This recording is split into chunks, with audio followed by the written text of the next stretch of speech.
Oke, kali ini kita bakal dalami salah satu cerita paling luar biasa dari zaman kuno.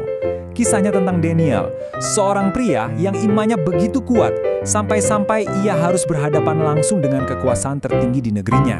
Yuk, kita mulai dari tokoh utamanya. Cuma dari satu kalimat ini, kita langsung tahu segalanya tentang Daniel kan?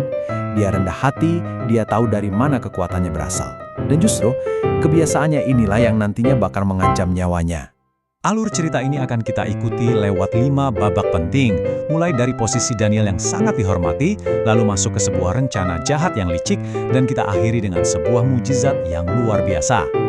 Oke, mari kita bangun suasananya dulu. Coba dibayangkan kita lagi ada di Babilonia kuno, kira-kira tahun 500-an sebelum Masehi.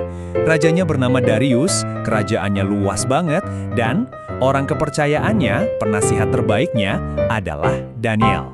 Nah, ini dia nih sumber masalahnya. Daniel ini kerjanya bagus banget, sampai-sampai raja kagum sama dia. Tapi kehebatannya itu bukannya bikin dia punya banyak teman, malah bikin pejabat-pejabat tinggi lain jadi benci dan super iri. Mereka coba cari-cari kesalahan Daniel, tapi nihil, nggak ketemu sama sekali. Lanjut ke bagian konspirasinya. Karena nggak bisa nyerang Daniel dari sisi pekerjaan, musuh-musuhnya yang dipimpin oleh seorang pria bernama Arsalan akhirnya punya ide licik. Mereka memutuskan untuk memakai kekuatan terbesar Daniel justru untuk menjatuhkannya. Apa itu? Ya, imannya. Rencana mereka tuh simpel tapi jahat banget. Kelihatan sekali kelecikan mereka di sini. Pertama, mereka tahu betul kebiasaan Daniel yang nggak pernah bolong, berdoa 3 kali sehari.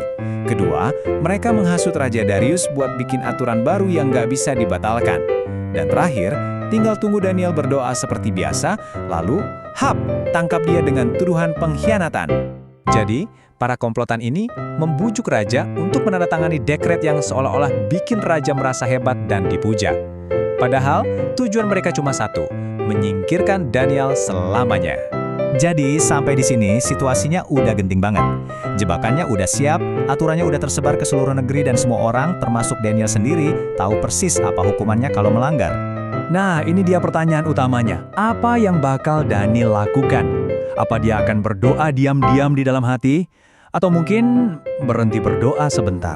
Lah, cuma 30 hari kan? Demi menyelamatkan nyawanya. Tapi jawaban Daniel, wah, tegas banget.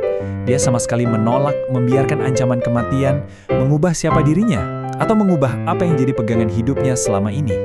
Dan benar saja, tanpa ragu sedikit pun, di hari yang sama aturan itu diumumkan, Daniel pulang ke rumah, membuka jendela kamarnya, dan berdoa secara terbuka, persis seperti yang biasa ia lakukan.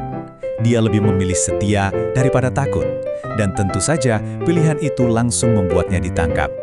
Sekarang, kita sampai di puncaknya. Daniel dibawa ke hadapan Raja Darius. Rajanya sendiri kelihatan putus asa banget, karena dia sadar dia sudah ditipu mentah-mentah oleh para pejabatnya. Masalahnya, hukum di kerajaan Media dan Persia itu mutlak. Sekali dibuat, bahkan raja pun gak bisa membatalkannya. Jadi bisa dibilang tangan Raja Darius benar-benar terikat. Dia terpaksa menghukum sahabatnya sendiri. Dan saat Daniel dilemparkan ke dalam gua yang penuh singa lapar, yang bisa raja lakukan cuma mengucapkan doa yang penuh keputusan asaan. Gua itu ditutup batu besar dan disegel. Malam itu, sang raja nggak bisa tidur sama sekali. Begitu fajar tiba, raja langsung lari ke gua itu dan berteriak memanggil nama Daniel. Dan yang menjawab bukanlah keheningan, tapi suara Daniel sendiri. Dia menjelaskan kalau Tuhan telah mengirim malaikat untuk menutup mulut singa-singa itu. Dan dia aman sepanjang malam. Ceritanya belum selesai sampai di situ. Justru setelah ini, keadaan berbalik 180 derajat dengan sangat cepat dan dramatis. Tabel ini nunjukin akhirnya gimana. Singkatnya, keadilan ditegakkan. Daniel selamat tanpa luka sedikit pun, Raja Darius jadi semakin percaya pada Tuhannya Daniel. Dan Arsalan beserta komplotannya, mereka dilempar ke gua singa yang sama, dan akhirnya jatuh ke dalam perangkap yang mereka buat sendiri. Nah, ini dia perubahan paling besarnya.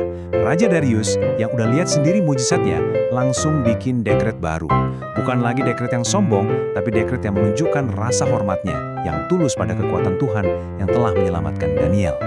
Jadi pelajaran dari kisah ini jelas banget kan? Kesetiaan Daniel secara pribadi ternyata punya dampak yang sangat besar bagi publik, bahkan sampai bisa mengubah seluruh kerajaan. Nah, Pertanyaan dari kisah kuno ini rasanya masih relevan banget sampai sekarang ya. Ini jadi bahan renungan buat kita semua untuk kembali berpikir tentang apa sih yang sebenarnya jadi dasar dari keyakinan kita masing-masing.